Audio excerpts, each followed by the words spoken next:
and will be available afterwards on our website for you to replay or pass along to a friend if they didn't get to join us tonight. So thanks again for joining us. The first half, we will be going through the FAFSA presentation and a little bit of the California DREAM Act. We have a special guest, which I'll introduce in a second. The second half, we will dedicate towards Q&A. So if you have specific situations, specific questions, go ahead and save those till the end so that we can make it through the presentation. But first off, before we get started, I do want to introduce my team. We have our Futureology counselors all here and available. You may have heard of us. We're a free college and career counseling program for CUSD. Next to me, on my screen at least, we have Kristen. Hi, everybody. And then we have Monica. Monica's next to me now. Hi. Hello. And we have B as well. Hello, everybody. So we are here. We are your Futureology team hosting this night. We'll be doing this again tomorrow in Spanish. So if you have anyone that has a Spanish preference or know anyone that could use that support as well, please refer them to this presentation. And now, last but not least, we have our guest of the night. We have Edwin Chikukwa. I hope I said that right. He is the Cash for College Outreach Coordinator for the California Student Aid Commission, and he will be pretty much the star of the show tonight. So I will let you take it away, Edwin. Awesome. Thanks so much, Jen, for that awesome introduction. Star is a very strong word. And also, Chikukwa, you actually got it right for the first time. A lot of people tend to mess it up. So, like, shout out you. So I know I've got about an hour to go through the presentation. There's a lot to go over, especially when you're dealing with the FAFSA indicator. So I don't want to waste any time. I'm just going to jump right into it. As Jennifer said, we're going to have a very extensive Q&A session afterward. So yeah, let's get into this. Okay, awesome. Let's see, do I want to mute myself? I'm not going to waste too much time on these first couple of slides. But long story short, the point of these slides is to let you know that the FAFSA is kind of consolidating. There's now a My Student Aid app, so you can pretty much get everything you want from, if you want to check your loan status, if you want to check your financial aid applications. All of this has been put under kind of one website, one app. So please check that out. Let's see, My Student Aid mobile app, just a bunch of, once again, you can check all these cool, amazing things because, when it comes to financial aid, it's not just the FAFSA, there's the loan portion. People have questions about educational institutions, like which one's the best one for me. The My Student Aid app kind of consolidates all of that, puts it on one web page so that you don't have to run around looking for stuff. Now, we could watch this 4-minute video, but like I said, I'm really trying to get through a lot in this information, and it's pretty much just going to repeat all the stuff I just said. So I'm not going to do that. I'm just going to get right into it. A couple things to remember. Something which has changed, this happened, I believe, about 2 years ago. Pell Grants. What Pell Grants are, these are grants from the federal government. You can get up to, I believe, $6,345 for the whole year. Something which is really cool about Pell Grants that will apply to y'all, even though some of y'all are like, I'm not getting college yet, but it will apply to y'all because Pell Grants can now be used over summer. So for you eager high school seniors that are like, you know what, I cannot wait to start college right away, you can actually start getting aid, Pell Grant. If you do get the Pell Grant, you can start using it over summer. This is something that the federal government is doing to encourage students to kind of graduate faster. Really awesome program. And for those of you who are interested in this, you would be asking yourself, well, what application should I file? You should file the FAFSA. You should file both FAFSAs for the current year and for the previous year, because summer kind of works a little bit weirdly. It can be counted as in the previous year, it can be counted the next year. So for those of you who are interested in this opportunity, file both FAFSAs, and then the college will pretty much figure out which FAFSA to use. Okay, FSA ID. Now, before we're sort of kind of warming up here, we haven't really gone to the FAFSA. What I do want to emphasize here is I'm going to be covering the FAFSA and the CADA, right? The California DREAM Act, the FAFSA Free Application for Federal Student Aid. These are two different applications. The Free Application for Federal Student Aid, which is the FAFSA, that one is a federal application and it's done by the federal government. That one is directed towards citizens as well as green card holders, so permanent residents. Whereas the California DREAM Act, that is the state application, that is directed towards eligible non-citizens. So these would be individuals who are undocumented, maybe including DACA recipients, U visa holders, TPS students. These are the kind of people who would kind of apply for the California DREAM Act application. Something which I will talk about a little bit way later. A lot of people always assume that they have to have DACA to apply for the California DREAM Act. That is absolutely not true. You do not have to have DACA to apply for the California DREAM Act. If you have DACA, you should still apply for the California DREAM Act, but you don't, DACA is not a prerequisite for applying for the California DREAM Act. DACA is a federal program. California DREAM Act, it's a state application. Now, the reason why a lot of these slides are going to be very FAFSA dominant is because we at the California Student Commission, we made the California DREAM Act application and we made it to mirror the FAFSA. So like a lot of the sections are very much similar to what's on the FAFSA. It's just some tweaks, some changes here and there that I'll go over at the end. So when I'm talking about the FAFSA, when I'm talking about CADE, I'm going to be very particular, but I want you to understand that the majority of the information I'm covering applies to both applications. So if you see me not make a distinction, I'm referencing both applications. If I make a very specific distinction, that's probably where the applications are different. So just wanted to kind of give that full disclosure. Now let's start off here with the FSA ID. This is important. I hope y'all have already started doing this. This is to allow you to log into your FAFSA, and yeah, this is for FAFSA filers. For California DREAM Act filers, you have what is called a CADE username and password.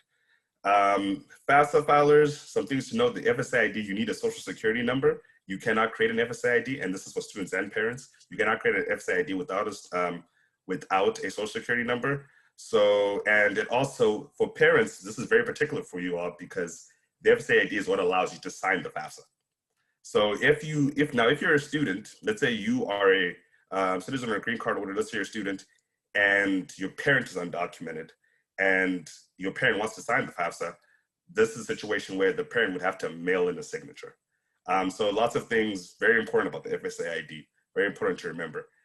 Now, with that being said, when you're making your FSA ID account, which once again, I hope all of you have already started doing this, please do not use your current school email. Don't use your high school email because you might not have access to that email. The FAFSA will actually give you a warning saying, why are you doing this? And then if you say, no, I want to do this, it will let you do it, but it's just a warning because we find that students use their school emails, graduate from high school, go to college, and then their high school stops letting them access that email, and then now they can't access their FAFSA, and it creates this whole situation because the FAFSA is something you're going to be filling out for a couple of years once you go to college, right? So we recommend using a personal email that you always have access to. Same thing for the California DREAM Act. If you're making a username and password, make sure you use a email that you're going to have access to way after you graduate high school.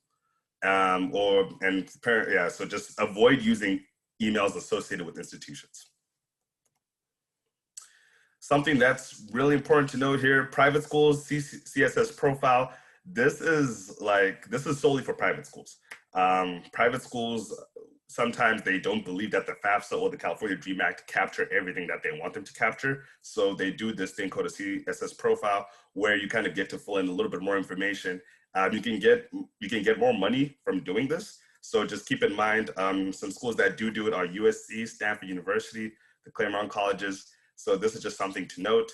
I believe if you have a fee waiver for the SATs, then you can also get this fee waived for this particular thing. So if you qualify for free and reduced lunch, also I believe you can also get this fee waived for that. But this is just something to keep in mind, CSS profile, if you're thinking of private schools. So right now I'm just kind of doing reminders before we really get into the FAFSA indicator, things just to know. And now we're in the FAFSA. Sweet, so what you came here for. So one cool thing about the FAFSA is that when you do it, you can save, you can come back to it. So just make sure that you remember your save key, make sure that you are saving it. Another awesome thing is that even once you submit it and complete it, when you come back the next year, it automatically repopulates a lot of the information the information you filled in the previous year. So once you do the FAFSA once, it gets a lot easier. Same thing with the California DREAM Act, it makes things a lot easier to just kind of go back into it. So that's one beautiful thing about these applications. Now, there's a bunch of different sections. These sections are similar in the FAFSA as well as the California DREAM Act. But the thing is, you know, we could go over all these things, but I would not be able to cover them in an hour. And quite frankly, you would be bored. Now, I would make a joke about me not having to tell you how to like put in your name, but actually that's a common mistake that does happen. Students mess up their names and parents and families mess up names. So just keep that in mind. But the three things which I know tend to be really difficult for a lot of students and families is school selection, dependency status, as well as parent information. And this is for both applications. So school selection. The main thing to keep in mind here is for FAFSA filers, if you're filing the FAFSA, and let's say first scenario, you want to apply to like 20 schools, like you're just like, I am just shooting my shot everywhere. You're going for it. This is what you should do. You can only fill out 10 schools one at a time, but realize that you can always, after 24 hours, come back and replace those 10 schools and with your other 10 schools. And the FAFSA will still be sent to all of those schools. The beautiful thing about it is, as well as the California Dream Act application, this applies there too. The beautiful thing about both these applications is they don't tell the schools where you ranked them. So you can like rank whatever school you want, put them in whatever order. These schools just know that, hey, this person wants us to receive their financial aid application. Now, this is something I'm going to say specifically for all of you, all because y'all in California. Please, please, if you, on this section, if you don't take anything I say today, write this down, like remember this. In your first round of 10 schools, make sure you put a California school. Please, I beg you, make sure you put a California school. Here's why. When you put a California school, it automatically notifies us at the California Student Aid Commission that, hey, the student put a California school on their application. And then what that does is it automatically forces us to look at, well, does the student qualify for Cal Grant? What is a Cal Grant? A Cal Grant is a tuition paying grant. So it's a grant that goes to your tuition. And at UCs and CSUs, it actually covers your tuition if you get it for your full tuition. And so when you put that first, it puts you in consideration. So it doesn't matter. It can be any California school. As long as you put a California school, it forces us at the California Student Aid Commission to automatically start checking your application to see, does the student qualify for a Cal Grant? Now, the reason why some of you are like, well, why does that matter? Let's say you're thinking, you know what, I hate California. There's wildfires, crazy stuff going on in California. You know what, I'm gonna go out of state. I'm tired of this, right?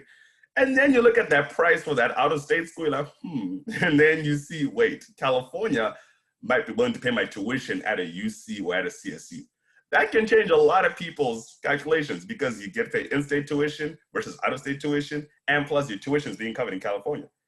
Now, does that mean you can't, let's say you forgot to put a California school, that you can't still qualify for Cal Grant? No, you can do that, but you'd have to fill out some forms for us to put you in the priority section so that we can start processing that. So to avoid all of that stuff, just make it easier on yourself and just put a California school in your initial list of 10.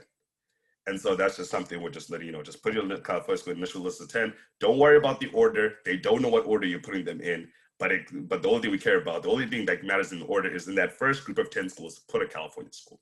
Preferably a 4-year, because then that allows you to really see like the max award you could get. So things to think about. Let's see. School selection continued. This is just a quick trick. You can put something in the search bar. If you're like lazy like me, like I went to University of California, Santa Barbara. I don't want to type out University of California, Santa Barbara. I'm going to type out Santa, and it's going to bring out all the schools that say Santa Barbara, Santa whatever, and then I'll just click Santa. And I'll click the one that applies to me. So that's just a quick trick for searching. Dependency determination. Okay, this is the fun part. And this is the part where students tend to get really mad at me because, let me explain why. Dependency determination. To put it simply, the FAFSA and the California Dream Act are going to try and determine whether you're a dependent student or an independent student. Well, Eddie, what does it mean to be a dependent student versus an independent student? I'm glad you asked. What it means is that independent students don't have to put their parents' information on the application. Dependent students have to put their parents' information on the application. That is the main difference. Now, how do you prove who's an independent and dependent student? Both of these applications have a list of questions where if you answer no to all of those questions, that makes you a dependent student. So that means you have to get your parents' information on this application. It also means that anytime, once you've submitted and you correct it and you change your application, then your parent has to sign it. So the parent signatures are constantly needed. So that's kind of things to keep in mind. Whereas independent students wouldn't have to do that because they don't have to put parent information. Now, some things, there's a lot of students and who look at themselves and they say, look, you know, my parents really don't support me financially. I'm paying for myself. They are not going to give me any money. I'm going to be figuring this out on my own. And I feel like I'm an independent student, like I'm paying for everything, right? If you had to know all the questions, regardless, you are still a dependent student. That's how it works. Now, there's some special circumstances. We'll go over that, but that's kind of the summary of that. Dependency determination. So these are some of the questions. Are you serving on active duty? Are you a veteran of the U.S. Armed Forces? Yeah, so answering no to those questions makes you a dependent student. Foster youth. For foster youth out there, if you were in foster youth at any time ever since you turned 18, since you turned 13, I apologize. If you're in foster care at any point since you turned 13, and even if you later onwards eventually got legally adopted, make sure that you answer that question to say, yes, I was in foster care, because foster youth, that would allow you to be an independent student, that would, and also it could allow you to get grants, such as the Chafee grant and other types of grants. So please answer that question honestly. And so so since you turned 13, even if you were adopted, reunified, if you were in foster care, then yeah, that opens a whole other avenue. So please make sure you answer that question honestly. Don't get too confused about it. Don't overthink it. But if you were just in foster care at any point since age 13, answer that question as a yes. So that's another one of the dependency questions. Emancipated minors. What this means is that the court emancipated you. Now, one thing which I want y'all to understand about the FAFSA and the California DREAM Act is when it comes to these legal situations, having a lawyer do it is not enough. They actually need a court, like a court to actually say, a court in the state you reside in to say, this is an emancipated minor. So an emancipated minor is someone who was emancipated before turning 18 years old. Then you would click yes. If you were an emancipated minor, and let's say the court made you an emancipated minor, and you turned 18, actually before you turned 18, you were no longer an emancipated minor, then you don't answer yes to that question. But as long as you were an emancipated minor through 18, then you answer yes to that question. And so that's one of the other dependency questions. And it has to be through a court, not a lawyer. Lawyers don't count. Now, for all of these things, foster care, emancipated minor questions, the financial aid department will probably ask you for additional information. So be prepared to provide documentation for that. Legal guardianship. This is a common question. So legal guardianship, typically it's like the question is, so actually let me just go through this chart. Student can provide, yes, so legal guardianship. Student can provide a copy of courses that as of today he or she is in legal guardianship. And the main thing about these questions is, at what point can a legal guardian sort of become as a legal guardian and can put the information on their students' FAFSA or California DREAM Act application? The summary is, unless the student was adopted, then no. They should not, then they should be including their biological parents' information. If the biological parents are not present, then that's a different situation. But yeah, so typically that's what it means. And it needs to be done once again by a court. So a lawyer is not enough. Legal guardianship established by a lawyer is not sufficient. So I'll let y'all kind of read this chart. But yeah, it needs to be done by a court. It needs to be done for the child is 18.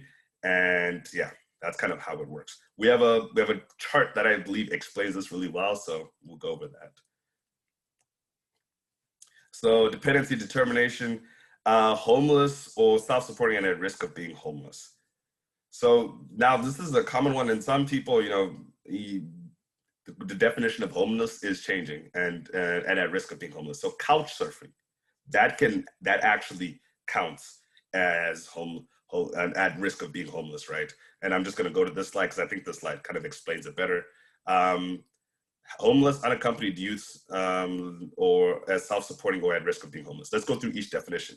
Homeless or at risk of being homeless. What does that mean? Lacking fixed, regular, and adequate housing, includes living in shelters, parks, motels, hotels, public spaces, camping grounds, cars, abandoned buildings, or temporarily live with other people. So yeah, couch surfing. unaccompanied, not living in physical custody of a parent or guardian. Youth under the age of, under 24 years of age. So the FAFSA, when it considers a youth, is under 24. But all these things can fit in that definition.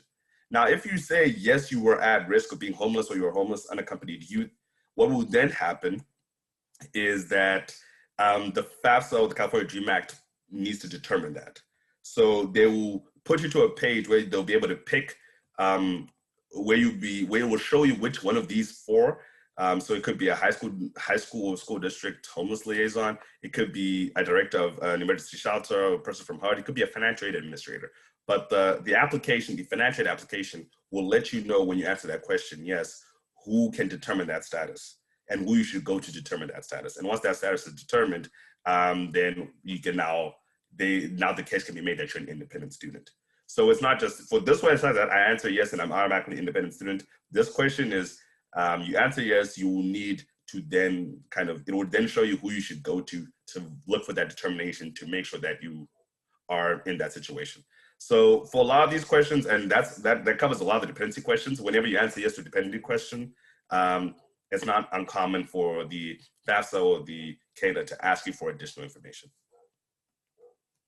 So what if I'm unable to provide information about my parents? So there's two things going on here. We have situations where parents just literally tell their student, I'm not going to give you my tax information. I'm not going to give you your information. I don't care. I don't care. I'm not going to give you that information.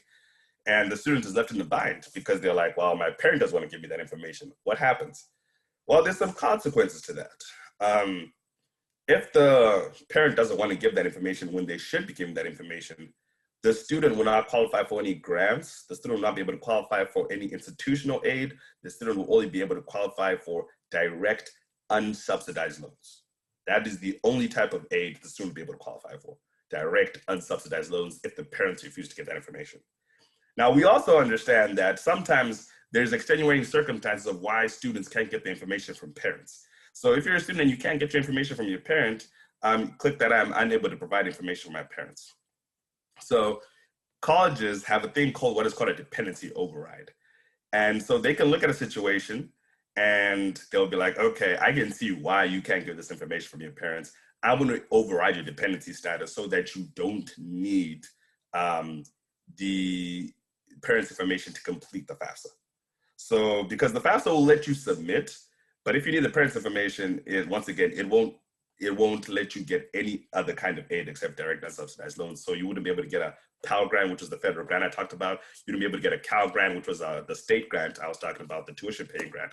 So that's just something to keep in mind. Parents, if you need to fill out the information, please do. It only helps your student because they might miss out on a bunch of different aid just because you didn't fill it out. And students realize if the FAFSA or the California DREAM Act tells you that you're a dependent, you need to make sure that you have your parents' information in there. And you need to make sure that for both applications that your parents sign it. And also each time a correction is made that the parents sign it again. So whose info goes on my FAFSA? This is a fun question. So now I could explain it, but y'all would get bored. So we're gonna play a little chart game. Who's my parent when I fill out my FAFSA? And California DREAM Act, this applies to the California DREAM Act.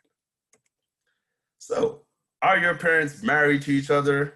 Yes, no. Okay, let's see what happens. Yes, then you need to report information for both parents on the FAFSA. So if they're married, then you should report information for both. What happens if we go no? Then the question you need to ask is, well, do they live together? They're not married, but they live together? If they live together, even if they're unmarried, then you need to report information for both parents, even if they were never married. But because they live together, you need to report both of the information. If the answer is no, then did you live with one parent more than the other over the past 12 months? The answer is yes. Report information on the FAFSA for the parent who you lived with more. So the parents are not married, don't live together. In that situation, did you live with the parent for more time than the other during the course of 12 months? If the answer, once again, is yes, then you report that parent's information. If the answer is no, report information on the FAFSA for the parent who provided more financial support. So if it was an even split, then between time where you spent with your parents, then if that was an even split, then you look at finances. Who who provided more, who supported more. And that's the parent who you report on the FAFSA. So it gets even more complicated. Has this parent remarried? So let's say your parents, once again, so this was a situation where parents are not living together, but you spent more time with one parent, so that's the bottom one. And the top one is parent is providing more financial support, but they're not like married to your other parent. And now the question is, have those parents who you report on the FAFSA remarried? If they have not, then you do not need to report any additional parent information. If they have, then you do need to include your step parents' information on the FAFSA or the California GMAT application. So this whole chart pretty much covers any possible scenario you can think of. That like 99% of the family of whose parent am I putting my information on these applications. So I hope everybody was following along there. We can talk about it a little bit later after this. We'll bring it back if we have to. But yeah, that's kind of the flow chart of how whose parent should you include. Let's see, how am I doing on time? Okay, 6:30. Let's see, the following people are not your parents. Widowed step-parent, aunts and uncles, foster parents, grandparents. Once again, okay, all these people are not your parents unless they legally adopted you. That's the moral of the story. I remember when I mentioned this, the legal guardians question ago. Yeah, unless they legally adopted you and it was done by a court, officially done by a court that you be legally adopted by these groups of individuals, whether your grandparents, step-parents, all these other people, then you do not include them on the FAFSA. Now, if they are putting money to your education, the question is, well, they're paying for my education, but they're not my parents and they didn't legally adopt me. Then in that case, when the FAFSA or the California GMAT asks you about, is there any additional income that you are receiving, any additional untaxed income that you're receiving? That's the way you would put that answer to that question. That's where you'd fill in that information like, yes, I'm receiving this additional untaxed income from these sources. So that's where you can include the money that they're giving you. IRS data retrieval tool, really great way to get your tax information into the FAFSA. Now, I want to be very specific. This is only for FAFSA filers. This does not apply to California GMAT filers. This is only for FAFSA filers. And also, victims' identity theft cannot use this. Also, the other people, married student or parent who filed as married filing separately or head of household, parents' marital status is unmarried and both legal parents are living together. So yeah, so filed married, filing separately, or head of household, or parents' marital status is unmarried and both legal parents are living together. I'm gonna spend a little time, let y'all soak in that slide. Just look at it of who's not eligible to use IRS data retrieval tool. Just Can I ask a question at this point? Sure, go for it, okay. The IRS data retrieval tool, Mm-hmm. I put that in. And I was under the thought that it would retrieve my information, which is fine with me, and put that on the application. I have not seen it since we did this a couple of nights ago. I haven't looked at it today, but one of the last questions that I came up with, it was asking me for my income of 2019. I thought this data retrieval tool would, kind of submit that information into that spot. Am I wrong on how that is supposed to work? So my understanding of that is the data retrieval tool, it says that information to the college. So the question you'd want to check is to see, has the college received that? The other thing is, sometimes it can take a certain amount of time. And so, yeah, I'll definitely kind of check it with the college to see if they received this tax information when you submitted it. Have you completed the FAFSA? No, not yet. We wanted to look at your webinar tonight, and then if there was any questions, which that pretty much is the one question that I thought would get finalized in regard to, whatever my income was or my taxable, non-taxable income for 2019 would automatically be entered into the application. And I don't know if that's going to happen or not. Will it answer that one question that it's asked, which was, what was my income for 2019? Will it automatically, populate it into that field? Okay. On the income, I know you're supposed to report the income, but what I will do for you is I would check just to make sure that if it fills that income, because I know it does ask you sometimes to self-report that income. So I'll check how long the IRS data retrieval tool, I don't know how long it takes for it to kick in. I don't recall what the question was, whether it was taxable income, non-taxable income, what it wanted, what specifically it wanted. We had been spending about, a while filling out the application, kind of timed out and said, let's take a break now, come back to it tonight. So I'll take a look at it, but I'm not sure. Well, excuse me. I thought because I got into the this tool and used it and filled everything out, gave all my information, that it would automatically populate my 2019 income into that question. Okay. Which it may or may not, I haven't looked at it since, but as of the night I put everything together, it hadn't populated that information. I thought it would, automatically slap in the numbers there. And if it did, great. If it doesn't, we have our return to look at. But I think my question would have been taxable or non-taxable income. That's for non-taxable income. Okay. So what I would do is, I think it should populate that, but then I'll check for you and then I'll get back to you, because that's right. How long it takes to kick in. Thank you. Awesome. And I just wanted to say really quick, if everyone holds their specific questions to the end, Edwin can answer them at the end so that we can get through the presentation, because you all have really good questions. You can also direct them to him through the chat as well. If it's a personal question, you can send it to him privately. Okay, thanks. Thanks, Edwin. Sweet, cool. Yeah, sweet. And so on that one, I will check for you and then I'll get back to you. And this is what I'm gonna tell y'all, if I can't get to your question today, I will drop the Cash for College email, where any of those questions that I don't get to today, you can email that email and then we'll respond to you within 24 hours, if that's cool. Sweet. Awesome. So common FAFSA mistakes, not reading definitions and instructions carefully, legal guardianship, we've already kind of talked about legal guardianship, parent, wrongfully filing head of household status. That's something that you'll have to correct and file an amended tax return if the FAFSA or the California GMAC deems that you filed incorrectly. Number of family members in the household, that one just has to do with how many people are being supported 50% or more by the parents of the household. And it can also count for students who are in college, as long as they're being supported by parents within the household. And then number of children in college. Sometimes parents are in college and they want to include themselves. Just to let you know, y'all parents, unfortunately, you don't count for this question. It's only the students who are in college. And so filling out these questions accurately really matters. Confused student parents.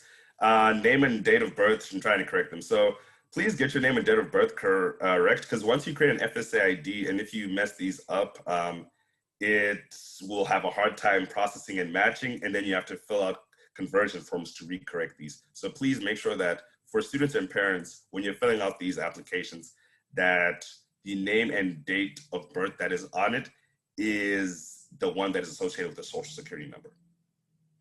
So whatever is on your Social Security, if you are a FAFSA filer, that's what should be what you put in for name and date of birth, for name at least. And then for California GMAC filers, whatever's on your school ID, whatever's on your school ID, that's what you should be putting on in your application. Listing only one college to receive FAFSA data. This is a common mistake. Not using IRS data retrieval tool. For those of you who can use it, not using that, that's a big mistake. Not providing net worth of assets as of the date the FAFSA is completed. So one thing which is to point out about this is, if you own an investment property, specifically an investment property, because your primary residence does not count as an asset, just letting you all know that. But if you own an investment property, it's not the value that you bought that property for. It is the value, the current market value of that property.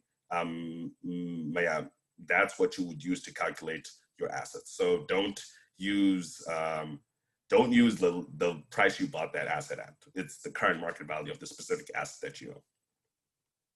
Include assets that should be excluded, so value of primary residence, retirement plans, 529s, which report asset, So 529 plans, college saving plans. Long story short about these. So If they belong to your parents, if your parents have a 529 plan, then they should be included in the parent, I believe in the parent information section. If they have that 529 plan, then that should be included. If someone else has a 529 plan, like your grandparent and an uncle has a 529 plan, then the distributions of that 529 plan should be included in that place where students are asked about any additional untaxed income that they're receiving. So that's kind of how that works. So if FAFSA is correct, your name or social security number, this is a hassle if you get it wrong. Correction date of birth, yeah, all of these things. Ooh, I want to go back to one really important thing, selective service requirements. Selective service requirements, that needs to be done. So for FAFSA filers, you can do it online, it's pretty quick. For California DREAM Act filers, it's complicated because you actually have to mail it in. So the main thing is this: if you're 17 years of age and 3 months, you can do your selective service. So you want to get that done out of the way. For California DREAM Act filers, you want to get that done as soon as possible. So you want to mail it as soon as possible because that is necessary. Completing the FAFSA after March 2nd. So missing out on Cal Grant eligibility. So March 2nd is the priority deadline in California to kind of qualify for the state aid and to be prioritized. Otherwise, you get into a competitive pool. So you do not want to get into that competitive pool because things get really complicated and it's really hard. Like half students who get into that competitive pool don't get the Cal Grant. So don't want to be there. Apply early, apply on time. Student and custodial parents attend together to avoid, remember, okay. So when you're filling out the FAFSA or the California DREAM Act, make sure you're with student and parents, make sure you're together. If students, if your parents in your life, and so please try and fill it out with the parent because, you know, if there's like a divorce or a marriage certificate or a birthday, you know, don't expect your child to know that stuff. They might not always know that stuff. So they might not have that information. So don't expect them to have that information. Parents, if you're filling out the FAFSA or the California DREAM Act, you know, try to make sure that, you know, you're with your student, you're with your child, because you might mess up the child's birthday. You might confuse it with your sibling's birthday. That happens a lot, more often than you think. So just make sure that all that stuff is getting taken care of. FAFSA demonstration website. If you want to test out the FAFSA, that's a great place to go check it out. Let's see. Yeah. So student completes FAFSA or California DREAM Act application. College determines eligibility, evaluates need, and notifies students if they're selected for verification, need additional documentation. So verification. One of the reasons why we recommend using the RS data retrieval tool is that it allows the student not to be selected for verification. And so it greatly simplifies that entire process. So, and then students must check their email and their college portal. Why is that important? Students, we recommend you please be checking your email because sometimes you have some stuff that is incomplete. So please check your email. And then if it's incomplete, then you get no money, right? So you want to make sure that when you apply, you determine eligibility. If you get selected for verification, which does happen, a lot of students get selected for verification, what you want to do then is start submitting those tax documents, because verification is a process where we're verifying whether the information you put on the application is correct. And so if that's going on, you want to start submitting those tax documents. You want to start submitting that stuff, because if you don't, you won't be able to get any aid. So if you get selected for verification, make sure you're on top of that. Get that done as quickly as possible. Otherwise, the college will not be able to disperse aid. So keep that in mind for both FAFSA and CADA filers. Here's some grants. The main one we talked about is Power Grant. FACOG grant, work study. FACOG grant, don't typically see it as much, but the work study, we do see it more often. It varies by school, but pretty much it's an incentive from the federal government to encourage the school to employ students. So what does that mean? So the federal government will say something like, hey, we'll cover 30% of the student's salary. And so the school doesn't, let's say for a certain job, if it's a work study job, the student can get hired and get paid full salary. Like let's say they get paid $10 an hour, they get paid $10 an hour, but the school will only have to pay $7. So it's if you're on the application and it offers you work study, don't turn it, because work study runs out. Don't turn it down, because work study does run out. So that's just something to keep in mind. Special circumstances, income adjustments, certain circumstances affecting EFC, selective service status, unaccompanied homeless youth. So these types of special circumstances come up. And for a lot of you all who are going through COVID, this is one of those things that's going to come up, right? So in these situations, the colleges have what is called professional judgment. So they can adjust your financial aid package based off certain personal circumstances. What we recommend is going to communicate to the college, showing the documentation, parents getting laid off, things happening, loss of income, all these different things are reasons to go to the college, show the documentation, and the college can make what is called a professional judgment. We at TSAC, we can't do that. Okay, so let's run through some quick scenarios. How am I doing on time? 6:43, okay. Try to breeze through this. Dara lives with her grandparents while her parents live in a different country. Who should be on the FAFSA? On the California Dream Act. Should she list her grandparents' income on the FAFSA? And who should sign as the parent in the FAFSA? So I'm gonna check the chat really quickly. What are y'all's answers? Let's see them.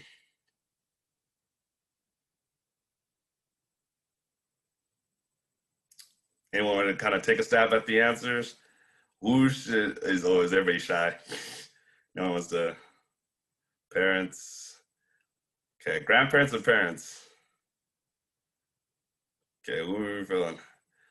Okay.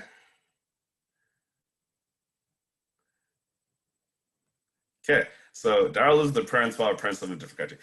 The correct answer is parents. So shout out to those who got it right. It's okay if you got it wrong, that's why we're here. The correct answer is parents. Dara should put in her parents' information, unless her grandparents legally adopted her. So she should put in her parents' information unless her grandparents legally adopted her. And so parents should be the ones who also sign the FAFSA or the California Dream Act. So even if they're in a different country, they still have to fill it out. They still have to send this information. Sometimes the tax information situation does get complicated, but just communicate with the financial aid office. They will know what sort of tax documents are required to be submitted for that. But it should be the parents' information that goes in there, unless, once again, the grandparents legally adopted Dara.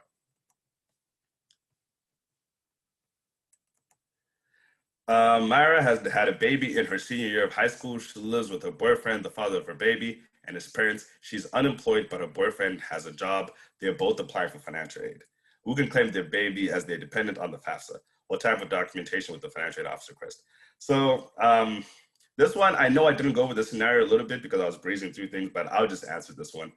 So if you have a student who has a baby, if that student is supporting that baby, 50% or more, then they're an independent student. Now, what counts as supporting that baby? Any income that comes from any source. So it could be, let's say if it's a girl who has a baby, her boyfriend gives her money, or the girlfriend gives money to the boyfriend. Any income from friends, boyfriends, girlfriends, partners, anybody outside of the parents counts as support for the child. So let's say, for example, Myra, if she's getting money from her boyfriend, that counts as her 50% contribution to the child that she has. If she's getting money to help the child from her parents, that doesn't count. So the grandchild is not dependent on the parents. But in this situation, which is in this situation for Myra, pretty much her and her boyfriend, if they're both supporting their child, can go to the different financial aid offices and say, we're both supporting our child. Even if they're giving each other money to help the child, they can both go to the financial aid office as long as they're meeting that 50% threshold. And once again, that 50% threshold can be met by social benefits, can be met by income from the spouse, the partner, or from friends. As long as it's not from one of their parents, then it goes to that 50% threshold and there'll be independence, and they would have to go and kind of figure it out at the financial aid offices. So yeah, something to keep in mind. So both of them can claim the child as a dependent. Myra and her boyfriend can both claim the child as a dependent if they're providing that 50% threshold. Sarah's been couch surfing for the past year, staying with her friends and families members. Her single mom has been in and out of jail, but when she's out, she stays with Sarah. Dad has been out of the family picture since Sarah was 3, and she doesn't know his whereabouts. Does Sarah meet the unaccompanied homeless youth criteria on the FAFSA? What documentation would Jared want to, that should be Sarah, what documentation would Sarah want to provide her financial aid office? So question, does Sarah meet the unaccompanied homeless youth criteria? What do y'all think? Let me check the chat. Yes.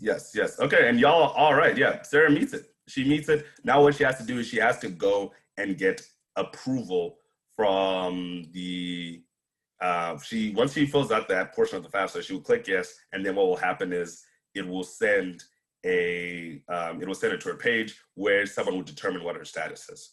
So, and then she would have to provide the documentation, and either the school district, high school counselor, or one of those people would determine that for her.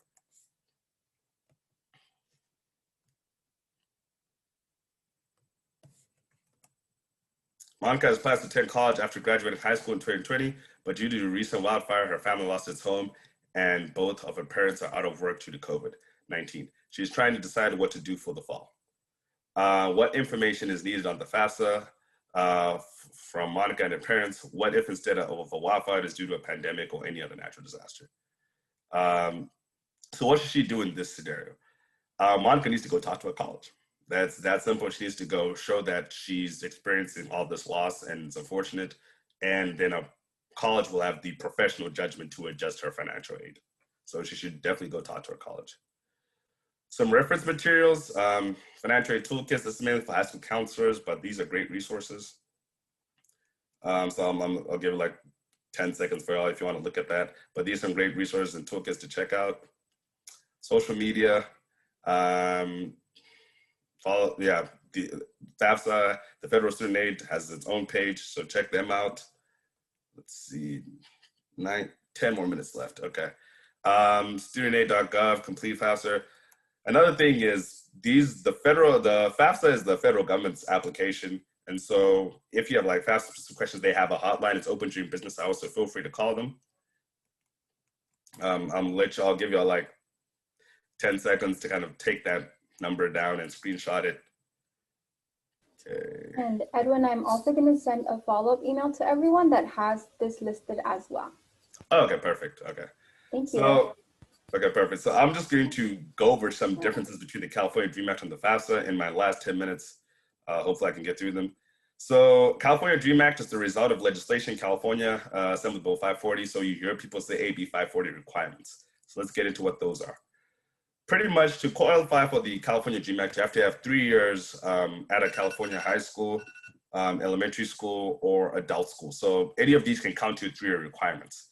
Community college has that asterisk because community college can only contribute 2 years to that requirement. So once you could fulfill this requirement to be able to apply for the California DREAM Act. And once again, this is for eligible non-citizens. So U visa holders, TPS, undocumented students, DACA recipients, all these students will fall under these categories. Something that is important, I'll highlight y'all to number 3, what is called a non-resident tuition exemption. That's the AB 540 affidavit. It needs to be submitted with each college.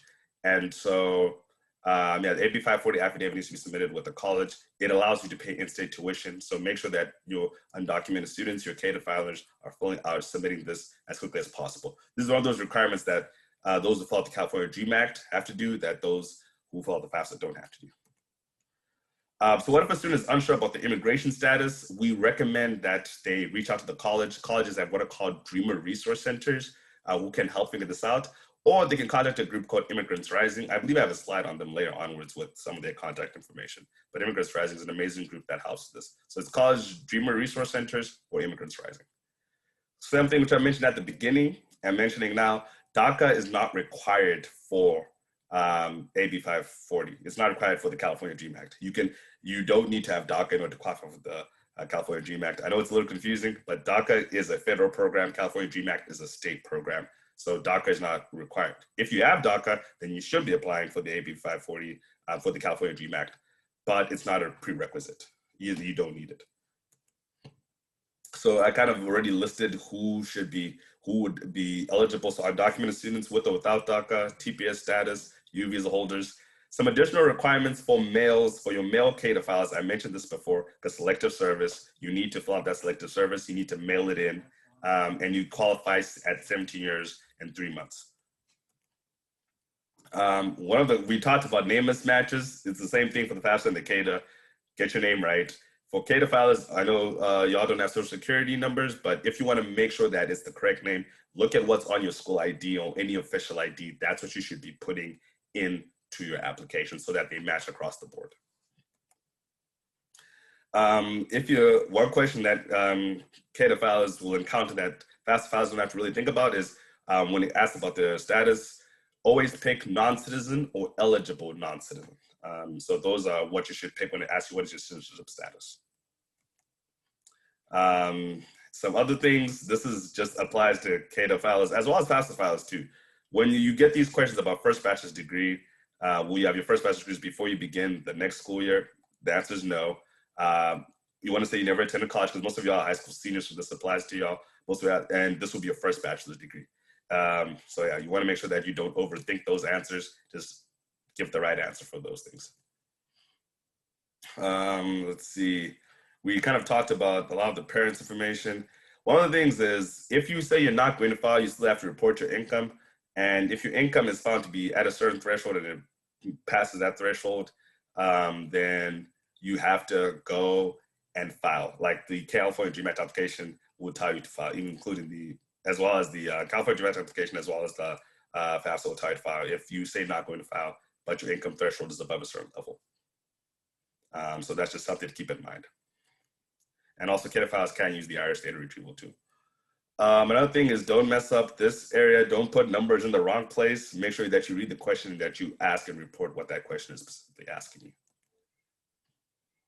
And then for signing, whereas FAFSA filers, your parents who use your FSA ID to sign, CADA filers, the parents, the student signature kind of hits a check mark, and the parents, I believe they get a 4-digit PIN to sign this application. After signing, sometimes it will tell you that, hey, you got some invalid data, so watch out for that. Listen to those notifications. As you can see, they're highlighted in red to kind of let you know that, hey, this is the wrong place. Or you've got some wrong information there, or you haven't filled out some information there. So pay attention to that when you're filling it out and you're submitting it. Remember, submission is not completion. So always check your email to make sure that everything is good to go. Check your status. Once again, yeah, this is a confirmation page. You've submitted it, but hey, here's some things you might have left out. It will remind you like issues which need to be resolved, such as making sure that you mail your selective service for parents. If they haven't signed yet, they need to sign. Yeah, those kinds of different things. Another thing that helps is, you can always kind of call us at student support. We have people at the call center who've been answering questions for years, decades, some of them. And so they'll be able to help you. Student support, California Dream Act is our application, so they'll be able to help you with that. CADA resource pages, this is a great place to go get kind of resources. You can go check the links there, go check them out. I won't spend too much time there. Let's see, where am I on time? 5 minutes, okay, almost done. So yeah, name and date, you need to make sure that if you kind of change your name and date, you need to let us know. If you change that, or let's say you didn't fill in the right information on your birth date and stuff like that. There's a form, you need to download it. I'm gonna move this here so that y'all can see that.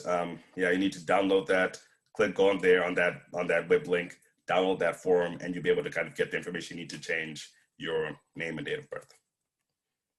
Application corrections. So yeah, application corrections are necessary when students fill out the wrong application. So the most common thing is you shouldn't fill out both applications, both the FAFSA and the CADA. You should not fill out both. You need to fill out the one that applies to you. So once again, if you're a citizen or if you're a green card holder, you're filling out the FAFSA. If you are for students, if you are an undocumented student, you're filling out the California Dream Act application. So you need to make sure that you fill out the right application. If you fill out the wrong application, the first thing you need to do is fill out the right application. After that, you then need to submit what is called, I believe, a G55 conversion form. Either you submit it to us or your school submits it to us. But you need to kind of work out with that with your school. But yeah, just make sure that you fill out the right application. Selective service then has to be mailed in. It counts. One thing for undocumented students, if you're worried that selective service will reveal your citizen status, they won't report that to any other government agency, so don't worry about that. They will keep that information private. And we at CSAT will also keep that information private. That information is not leaked to any other government service. Where it asks for your social security number, just leave it blank if you're undocumented. I talked about Immigrants Rising. Here's the group, immigrantsrising.org, great resource for undocumented students looking for CADA, looking for information. Here's our social media. Please feel free to follow us. We're not that hard to find, California Student Aid. We post a lot of great updates. And then, yeah, we just go from there. And then, thank you for attending. Yes, that's the presentation finished with 3 minutes to spare. I know I blitzed through that. That was good. Thank you. Sweet. I did not think I was going to pull that off. I definitely not think I was going to pull that off. No, that was awesome. We can definitely start the Q&A section now. I saw there's a lot of great questions in the chat. Okay, where should I begin? So I will get back to that IRS data retrieval tool. I'll probably send you an email about that one. So please, I'll follow up with that. I'll put my email in the inbox where, once again, if I can't answer your question right now, then I'll get back to you tomorrow to answer your question. So, Edwin, I have some general questions that we get really frequently that maybe will open up some more discussion for our parents as well. Is there any reason that you can think of that students and parents should not file a FAFSA or a DREAM Act? Honestly, no. I can't think of any reason. Yeah, there really isn't any good reason. I know some parents are concerned about, well, I have so much income, it's pointless, right? What is the point? I have so much income. Or middle-class students tend to get worried about that, like, what's the point? They're not gonna give us any money. But, you know, for middle-class students, there's the middle-class scholarship, right? That can pretty much, at some universities, cover anywhere from 10 to 40% of your tuition.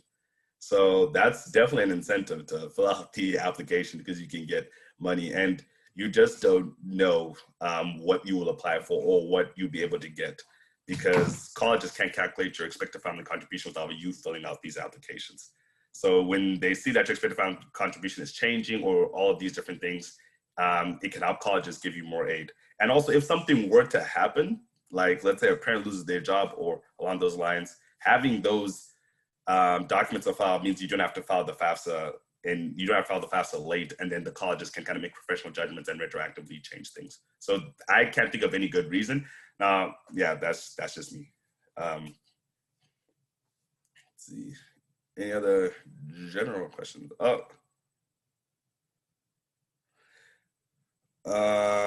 Okay, so okay.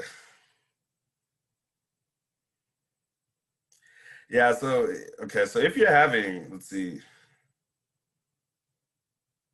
So if you can't create an FSA ID, then you want to mail in your signature. You want to mail in your signature, and there's a way to do that. So you want to go to the FAFSA, you want to use the option to mail in the signature. So you just have to kind of look up FAFSA mail in, and it will allow you to download a form where you can kind of sign it in and mail it in, and it will tell you the address to do that. I don't have that off the top of my head, but you want to mail in the signature if you can't fill it out, and if there's problems with your social. Yeah, if you are a FAFSA filer, or even if you're a kid filer, once again, if you're a parent and you can't sign it because of some reason, mail in that signature. Let's see, other things. How should we report changed income for 2020, such as losses income?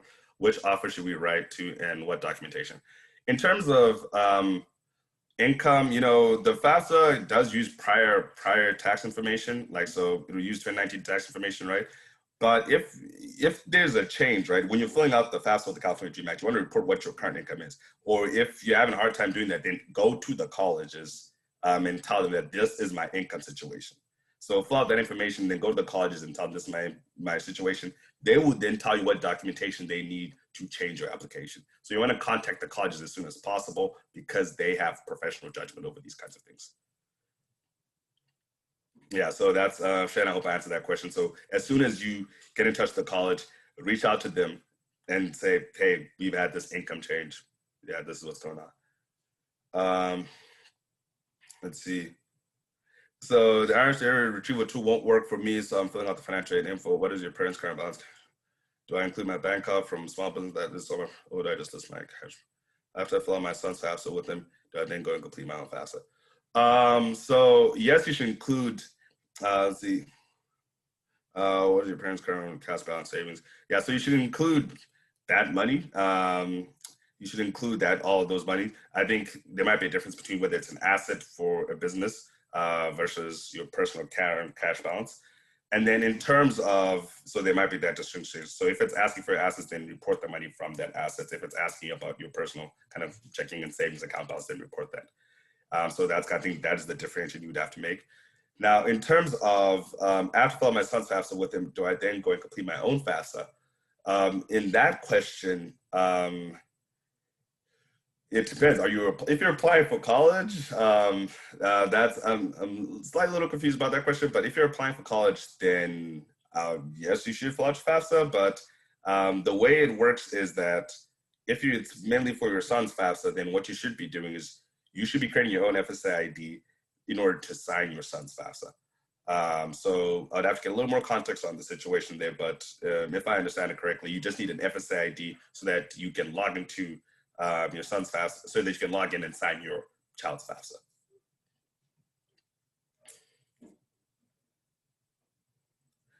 Let's see, do females need to register for selective service? No. What office in colleges can you be more specific? Oh, financial aid. Yeah, the financial aid office. So you always want to reach out to the financial aid department. Every college should have a financial aid department. You want to make sure that you reach out to that financial aid department. Do I need to fill out 2 FAFSA applications? So for 2021 and 2022, or just, no, unless you're interested in summer. Unless you're interested in summer, then you just fill out the 2021, 2022 application. That's the only one you should be filling out. So unless you're doing summer and you want a Pell Grant and you want additional aid for summer school for this coming summer, then otherwise, unless you're doing that, then just fill out this year's FAFSA for the coming fall. Let's see. I'm not applying to college. I just, oh, I missed it. Okay, I'm sorry, John. Yeah, so if you're not applying, then all you got to do is you need to create your FSA ID account so that you can sign your son's FAFSA. So that's the answer to that.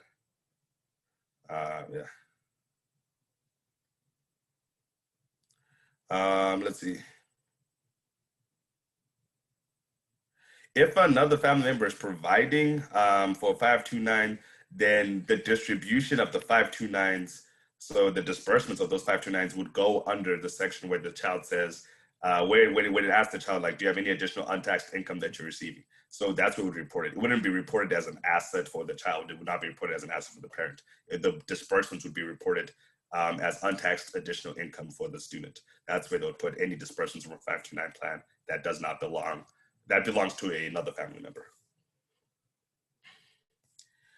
When writing down your 10 colleges and the college has multiple colleges like medicine or law, do we also put those down?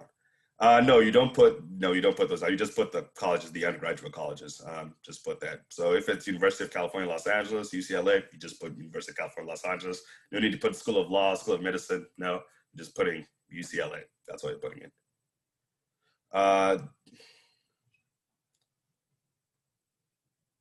Do we report 529 compounds for other children, students other than the one? No, you don't report your siblings' 529 plans. You don't report that. Okay. Yeah, you don't report siblings' 529 plans. You only report that specific child's 529 plan. If they have one, if there's theirs, then that's their asset. But then, if it's, that's kind of how it works. But do not report siblings ones. Let's see. I know there's probably some other questions up here. Let me roll up. So biological parent plus step parent, not knowing what the other bio parent is. So if you have a biological parent and the step parent, then you'd have to report. And the biological parent and the step parent obviously are married, I'm assuming the situation. Then you're reporting both their information in there. That's where you're reporting both the information in the FAFSA on the California Dream Act. If the biological parent and the step parent divorced, then you only would continue reporting the biological parent's information. Let's see. I know I just got a new one.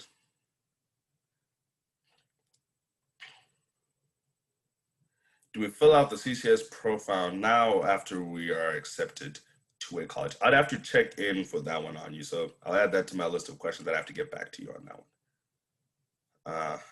Okay, perfect. Can be completed anytime. Okay, perfect. Yeah, someone already answered that. Perfect. Let's see. Let's see. Some of these questions have already been answered. Okay, I know I can just say. Do you report? So no, you don't report retirement plans. Yeah, you don't report retirement plans. So do you not want to report retirement plans? Your retirement and savings, don't report that as assets on your FAFSA or California Dream Act application. Any other questions? Keep them coming, people. Like I said, I'll answer as many as I can.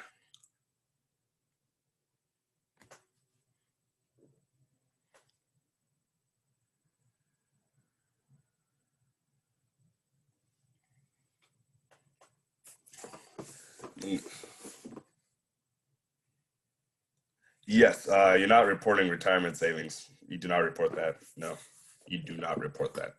You heard correctly, Tim.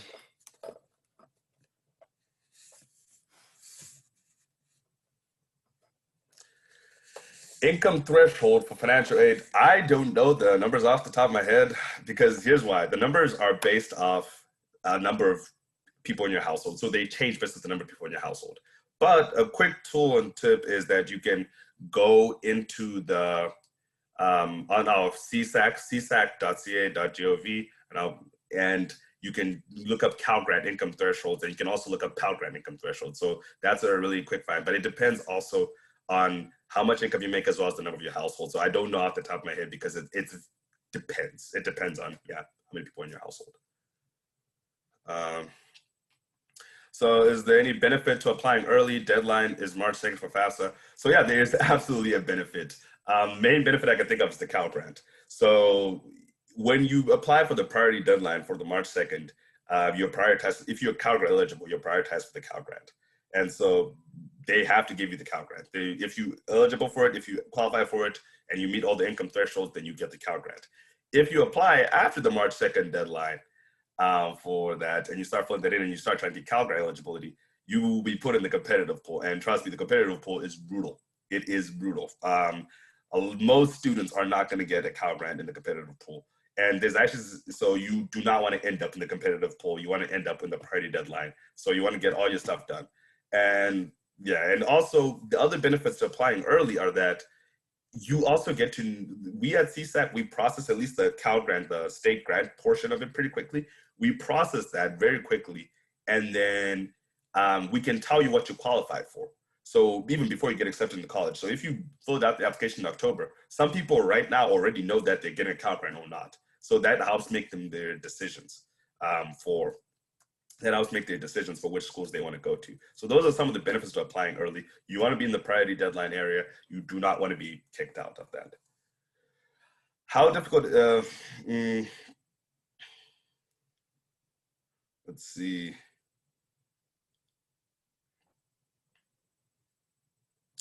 Ooh, life insurance policies, I'll have to get back to you. My initial reaction is no, but I'll have to get back to you. So I'm going to write down all the questions that I have to get back to you all on. And actually, what I'll just, well, yeah, I'm going to write down all the questions that I have to get back to you on. But yeah, life insurance policies, I don't believe you have to do that, but I just want to be certain about that one. How difficult is it to list a UC after the 10 listed where all out-of-state colleges have been locked in? It's not difficult. So if you've already completed and submitted your FAFSA and you haven't listed all 10, what I would recommend is you call us at CSAC and you say, hey, I want to be considered for the Cal Grant too. And then we will show you which forms you need to fill out to get that done. So it's just some extra paperwork that you'll need to get done, and it's a good thing that you're doing it early. But it is going to be a couple of extra steps for you to be considered for the Cal Grant. So now you can still list a UC in the sense of, because I'm assuming your question has to do with kind of what I brought up earlier about California schools so that we can process you for a Cal Grant and see if you're eligible. But regardless of that, you can still list your UCs, like you can still put them in after 24 hours, right? Because you can replace those 10 schools you put in after every 24 hours and it will still go to all the schools. So you can still do that. But in terms of getting Cal Grant recognition, you want to call us, you want to start filling out the form and the paperwork to say, hey, I didn't list any California schools on my initial 10, but I still want to be considered for California aid to see if I'm eligible. How can I do that? And then we'll help you out. There's still a lot of time, we can fix that. Why does it ask for adjusted total income and then also income earned from work? To be honest, that's something you have to ask the federal government. I am not sure on very specific questions, but what I can tell you is that they should tell you where you can get this information on your tax document. So they should be able to tell you that, but I don't necessarily know exactly the logic behind every single question on the FAFSA. That is the federal government's kind of question, but yeah. Let's see, 60 messages. Ooh, these questions are coming in rapid fire. Do you need to report robbing an investment account or info?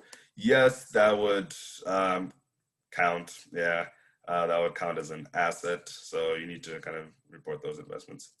We have a savings account attached to a regular checking account. Should the savings account be reported? Yes, that should be reported.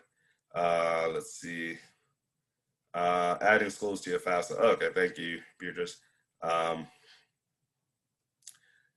When you say Cal Grant, do you mean any school in California or Cal State schools only? Are UC schools? No, UC schools are included in the Cal Grant. Cal State schools are included in the Cal Grant. And at those schools, it will cover your tuition, depending on which type of Cal Grant you get. Cal Grant A, there's Cal Grant A and Cal Grant B. But long story short, it's a tuition paying grant at those public universities. Excuse me. Now, at the private schools, you still get the money, but it might not cover all the tuition. That's kind of the big difference. So it applies to California schools, but it's just like it's different. For public schools, it covers tuition. For UCs and CSUs, for what is it called? For private schools, it goes to your tuition. It might not necessarily cover tuition.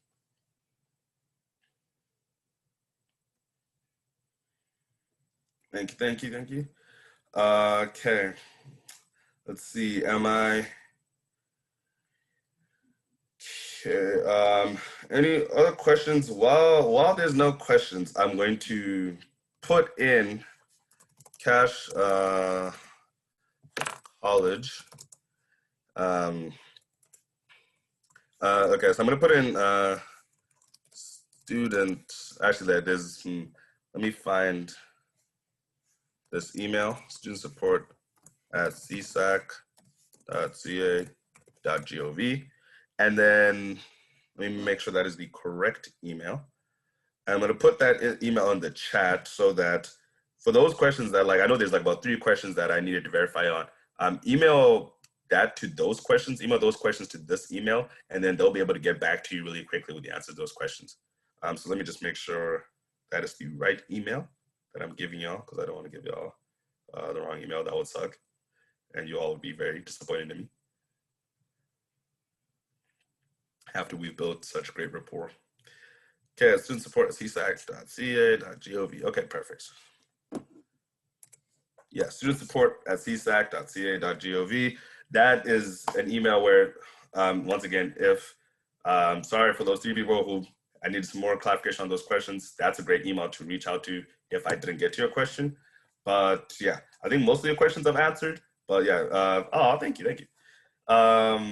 But yeah, any other questions y'all have? I was trying to make this as quick because I know y'all got stuff to do. Hi, Edwin. I have a really common question or a kind of myth that I want to dispel for our parents too, because we had a lot of questions about the signature portion of the FAFSA, the California Dream Act. So when parents create an FSA ID along with their student, they're going to use that as their signature when they complete the forms, correct? It's not an actual signature page unless they're sending in a mailed application for whatever reason. Exactly. So for FAFSA files, they'll have the FSA ID, which they'll use as their signature. For California Dream Act parents, you will have there's a 4-digit PIN that you get that will allow you to sign the student's application. And then if those 2 things are not feasible for some reason, then you mail it.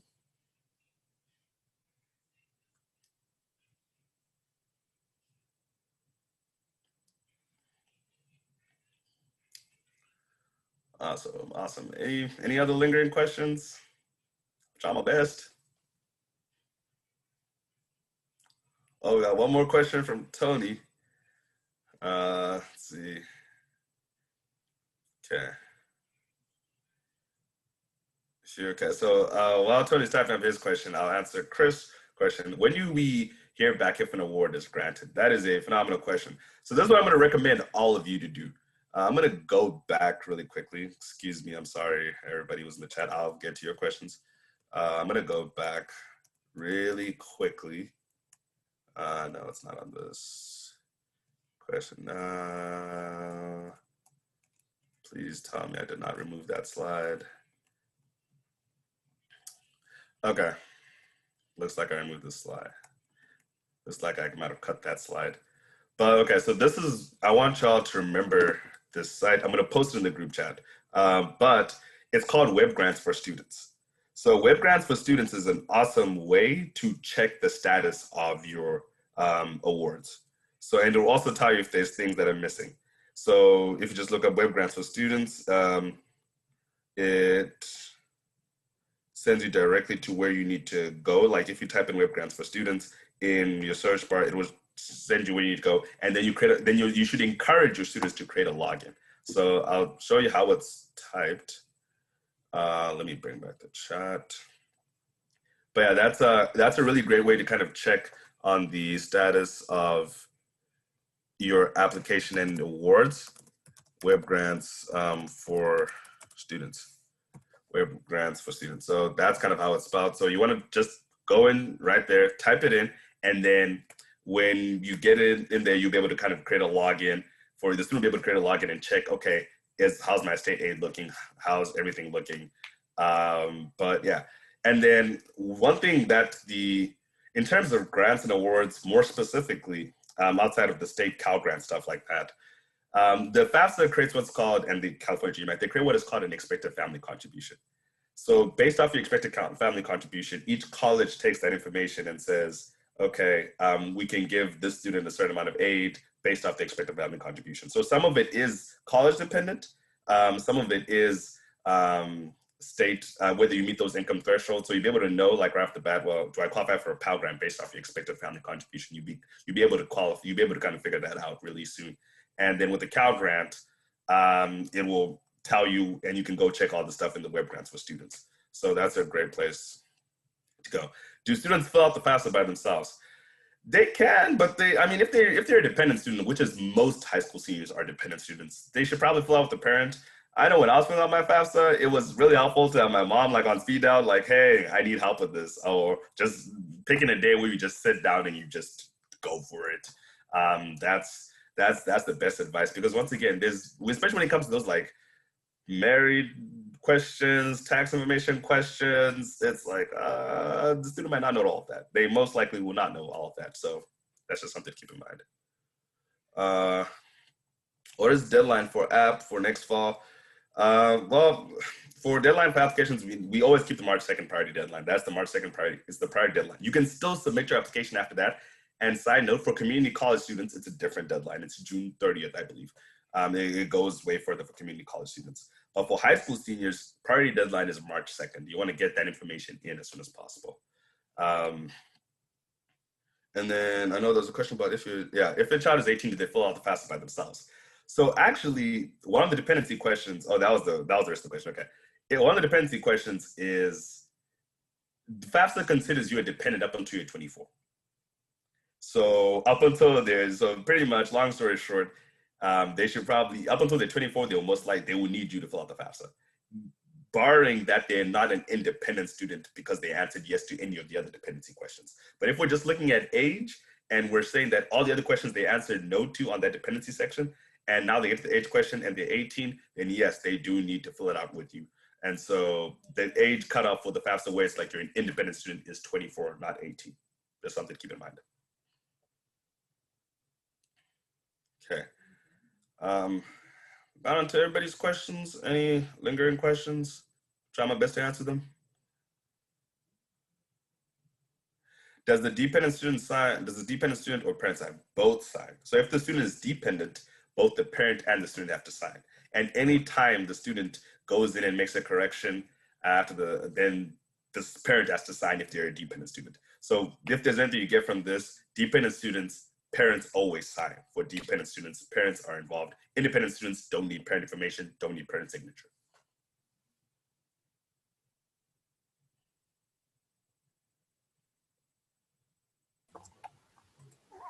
Edwin, I just wanted to ask, or if you could confirm, I've had a few students that are undocumented, or they're citizens and their parents are undocumented. So just wanted to confirm that, they still fill out the FAFSA since the citizenship status depends on the student. And then the parents, because they're undocumented, they can't create an FSA ID. So they're the ones that mail in the signature page, correct? That is absolutely correct, yes. Okay. That is absolutely correct. So who's filling out which application depends on the student. It's not on the parent status. And then the signing part depends on the parent status. But if the student, yeah, that's, yeah, I'm not even going to repeat it because you summarized it beautifully and I don't want to confuse people. So yeah, you got it.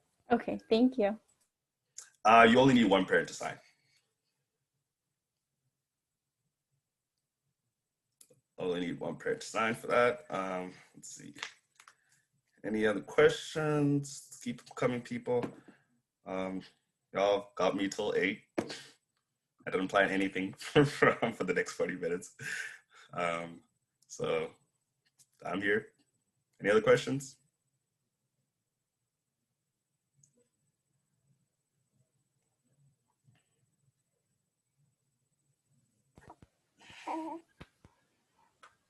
If we don't have any questions, we could probably wrap up a little earlier. But again, everyone, this is a perfect opportunity to ask any other lingering questions before we have Edwin, the expert, leave for tonight.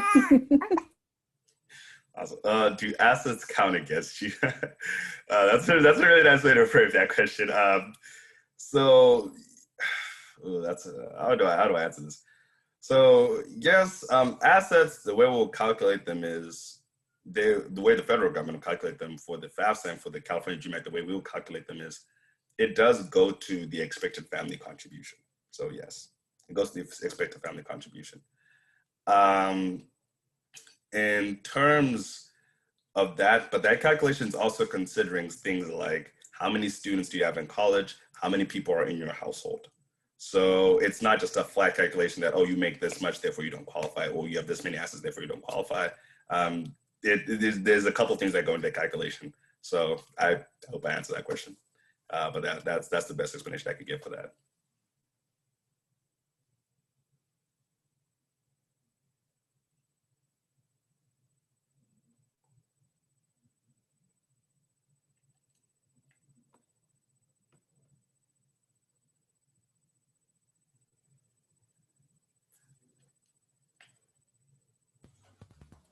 Hi, Kimberly. We are going to provide the recording on our website. They'll probably be up both the English and then our Spanish presentation tomorrow by Friday or by Monday. The slides will be included on there, and I'm going to try and capture as many of your questions as possible to upload a Q&A doc so that if anybody wants to come back to some of these questions that Edwin's answered, then hopefully we'll have that for you too. And yeah, please, I recommend just recruiting as many people as you can get for the Spanish one. Like Guadalupe, she's been giving these presentations for like decades. So she knows her stuff inside and out. Like she might as well, she could write the FAFSA herself, I believe at this point. So yeah, so please, if you know anybody who would prefer the Spanish version, please encourage them to come because Guadalupe is absolutely phenomenal.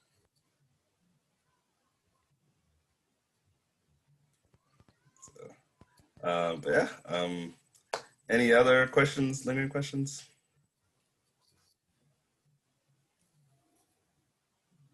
We still have 19 people online with us, so, or well, maybe a little bit less, right, including ourselves. But if anyone has any last minute questions, please take advantage. We will wrap up earlier if not. Thank you all for joining us, for those of you that are heading out already. And as Kristen mentioned, this recording will be available so you can rewatch it. And I will be sending a follow-up email to you all if you registered on our website for the presentation. So if you're submitting applications to private colleges, will they look at the FAFSA to determine if they need more info from you and how they're requested? So there's that CSS, which you can put in additional information on, and which can be put out at any time, as I believe Rich just mentioned.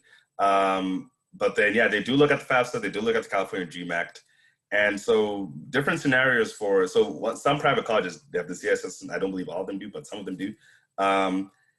So that's one thing that they may use for the calculation. Another situation which can happen at a private or public university is verification. I cannot emphasize this enough. Verification happens to a lot of students.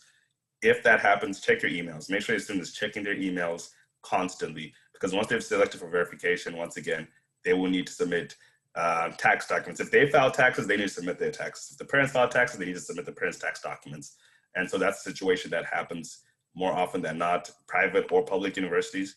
And you just want to stay on top of that, because up until verification is complete, there's no aid that will be dispersed. So those are the scenarios where colleges would ask, or private colleges would ask for more information. Other than that, like, it might be for situations like, let's say the student is requesting a dependency override or a professional judgment, which is where there's a loss of income and they want to make sure that that loss of income is reported. It is reflected in their financial aid. So if they weren't able to kind of articulate everything in the CSS or the FAFSA or the CADA, then that's another situation where they would go to the financial aid department and submit that information, and ask the financial department to say, what information do you need for me to prove my situation? So hope that answers kind of your question, Lauren.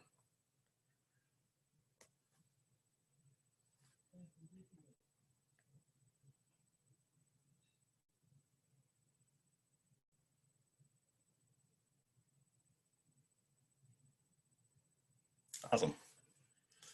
Yeah, thank you all so much. Thank you all for coming.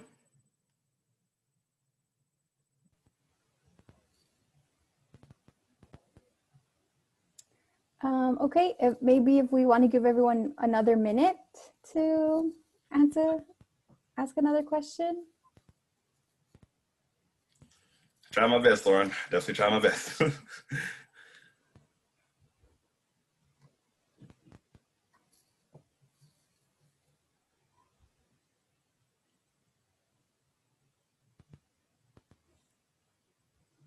Thanks for joining us, Tony.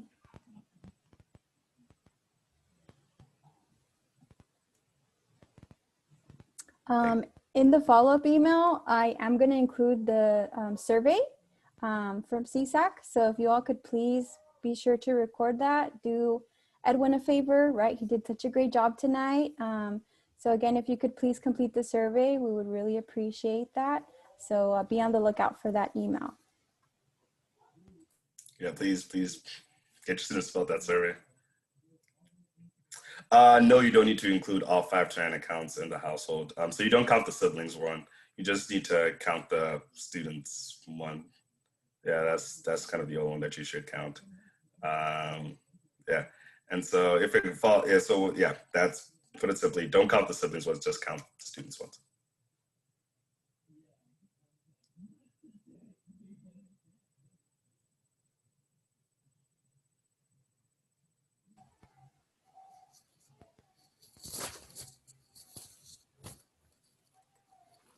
Okay, well, great questions, everyone. Sounds like you all did a good job taking advantage of this time with Edwin. Those were really good questions. I want to take the time to say thank you to Edwin for joining us, for sticking around, answering these questions, and thank you for making yourself available. I hope you all have a good night and take care. As I mentioned, this recording will be available on our website.